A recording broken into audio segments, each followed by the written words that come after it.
regardless, moving on to the next topic.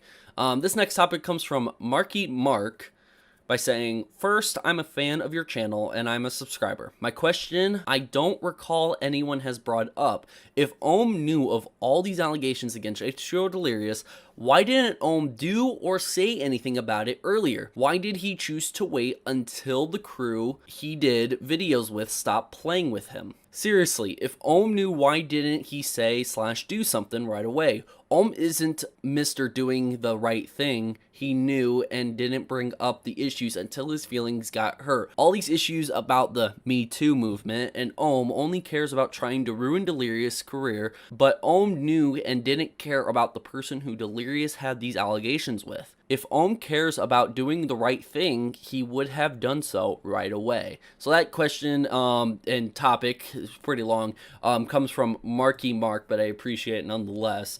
And what this brings up a lot is like kind of how it all started and stuff like that, and why didn't he say anything sooner? So all I can really say, I can speak upon what I was experiencing like then, how big of a shock it was to me, and then I can speak upon like my conversations I've had with Ohm or Wildcat or Delirious or whoever in the group who has reached out to speak to me or say things to me, and then compare that and be like, okay, how did this start? Where is everybody standing at the current moment, and go from there. If you don't know, there was actually a little bit of a head start I had on the drama before I even spoke out about it. Wildcat reached out to me like several months before this drama came out, and Wildcat reached out to ask me to take down Ohmwrecker's videos, which if you watched my infamous Ohmwrecker interview, he brings this up going, why do you think Wildcat asked you to take down your videos about me, you know, because we were trying to work things out. So I'm here to talk about specifically in terms of the question and the whole drama, how it started, why it started, and then why did it start the way it did? And hopefully that'll answer your question on like why didn't Ohm come out sooner about it and all this other stuff, because I can only answer the best to the information that I know. If I could say more, I would say more. I believe this whole thing started a long time ago. And I think with any group of friends, you can find this anywhere. You can have a group of friends now, you can have it anywhere.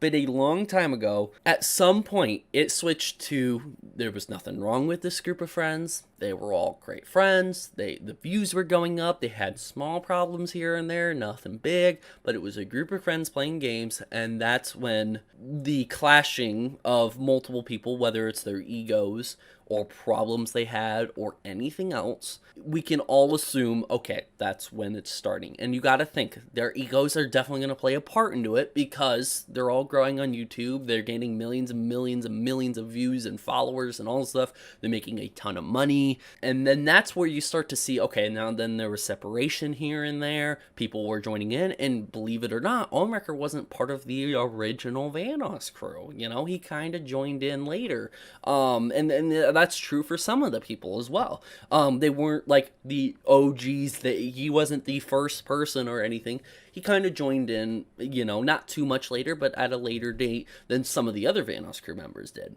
It's very unclear on when specifically this Ohmwrecker drama of him bringing up and accusing several members of the Vanoss crew and having problem is, but he did have a couple incidents where he was angry at Terrorizer for multiple things. He has called out Minilad for multiple things, and this is before the drama. We're talking probably the year 2020, you know, safely to say where this could have started before then and all. But it was all leading up to Ohmwrecker was no longer playing with the group, okay? And they had a bit of an absence, and or he had a bit of an absence from the group and the videos and such. And Wildcat and Ohmwrecker have had conversations about possibly fixing things, and there was multiple people in this call, in this group or whatever, talking about, hey, we can have those commentary channels start taking down their videos. And the only reason why there was commentary videos on Ohmwrecker, and I was one of them who made one, is because of his comments. Now, I'm gonna bring something up real quick just to show you that this isn't me spinning anything out of my ass or anything. anything. This isn't me trying to come up with more bullshit to talk about. This is literally me just trying to explain, like, you know, what kind of started even before this drama came out. And one of the things was Ohmwrecker, you know, he was having commentary videos made about him, and Wildcat and a couple other people were saying, okay, we can ask these commentary videos, or these commentators, to take down these videos, these drama channels, to take down these videos so he can start playing with the group again. Because it ain't a good look to have, you know, a YouTuber that's part of a group have a bunch of bad things said about them. It ain't gonna be good for the group, because the group's gonna have comments about it, and it's gonna take away from the entertainment and all.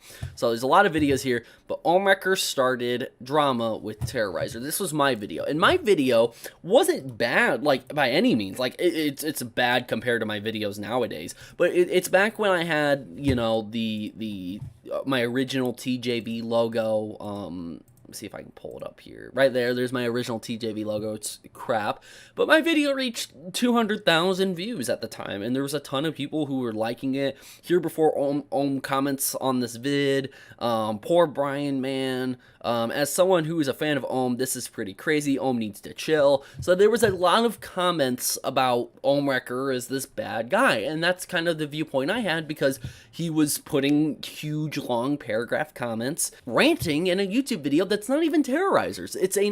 Somebody uploaded a clip of Terrorizer's stream and put it on YouTube. And right here, I blocked Brian months ago. I didn't announce it, but Brian, despite claiming he hates drama, decides it's a good idea to go and share it with the world. And what it was is, there was this stream, part of the stream, that somebody clipped and re-uploaded, and maybe that was gaining views. I didn't see it with a ton of views at all. But it was a video somebody re-uploaded of the stream. He's playing like Mario or whatever Terrorizer is, and he speaks real quick about, you know, the drama that was being brought up on Twitter or whatever, saying he doesn't want any involvement. He even mentions the whole mini lad thing, because that's what was going on at the time. That ended up bringing up, you know, him talking about it in his stream, and then Ohmwrecker commenting on it. And hey, they all have the freedom to sit here and speak upon it. Now, is it a good idea for them to speak upon it? No, I don't even think it was a good idea for Brian to bring it up there in his stream, but he was probably brought it up because of a super chat, and instead of just ignoring it, he says, I don't want nothing to do with the drama, you know, and then he speaks his opinion real quick on it. I don't really blame Ohmwrecker for then speaking on his opinion here, but after this comment he made, and a bunch of channels talking about it, it wasn't even a bunch. Like, when the drama started up in May, that's when it became a bunch. This was like, very few channels talked about it, and I was one of them, with a video with hundreds of thousands of views about it. And Wildcat reached out to me on Twitter, like he did probably several other content creators that made videos about it. And Wildcat asked me, hey, would you be okay taking down that video? We're trying to work things out with Ohm. And that's all he said. He never said anything negative about Ohm. He never said anything bad. He just says, hey, we're looking to work things out with him and have him playing with the group again. And would you be okay with that? And I said, yeah, of course. So I privatized this video, but the moment the Ohmwrecker drama started up again, I remade this public again, because there was no reason for this to continue to be private, especially if it's going to be brought up yet again. And since I was being like drug into it here and there, because I was having my own personal problems with Ohmwrecker, and there was a huge Twitter beef between us, if you don't know, I made the video public just so every record and every account that I've said about Ohm is out there in the public for anyone to dissect. I'm not trying to hide anything, so I remade my video public again. But Wildcat did ask me very nicely to take it down. He said nothing but nice things about Ohmwrecker, regardless of what Ohmwrecker wants to claim happened then.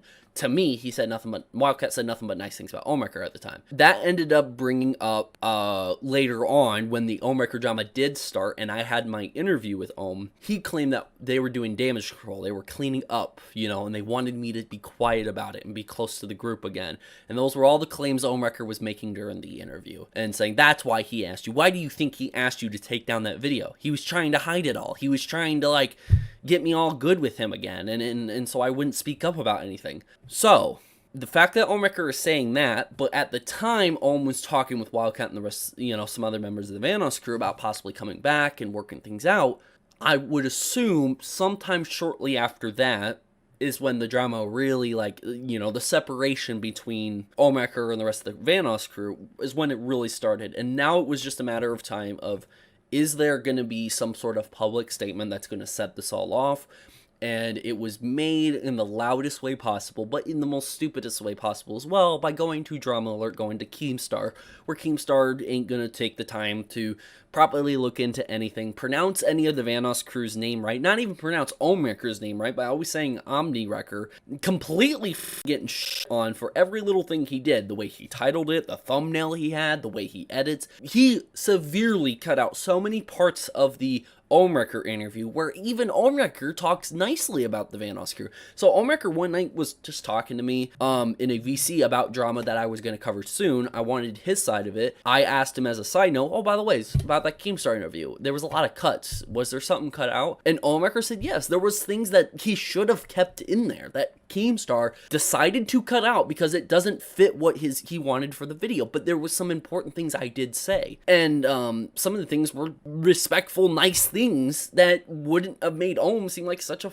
idiot. So even Keemstar, like, you know, that's kind of where it really exploded even worse and made both parties look even worse than they could ever, is because who it came from and where people decided to go. So Ohmwrecker going to that. Now Ohmwrecker claims the only reason why he went to Keemstar is because the girls he was talking to that were involved in the situation told him to go there. But Ohmwrecker's just as at fault for deciding to message him and contact him and do all that other stuff. That's sort of how the drama would have started. It was a build-up of multiple things. There was issues between Ohmwrecker and multiple members of the crew. I was kind of involved before it started by Wildcat asking me to take down that video because there was a chance that they were going to work things out and start playing again. And then it never happened, and then it led to the Keemstar thing. And this Keemstar thing is where it really blew up. It got, yeah, the Drama Alert video got millions of views. Tons of people were going to dislike it.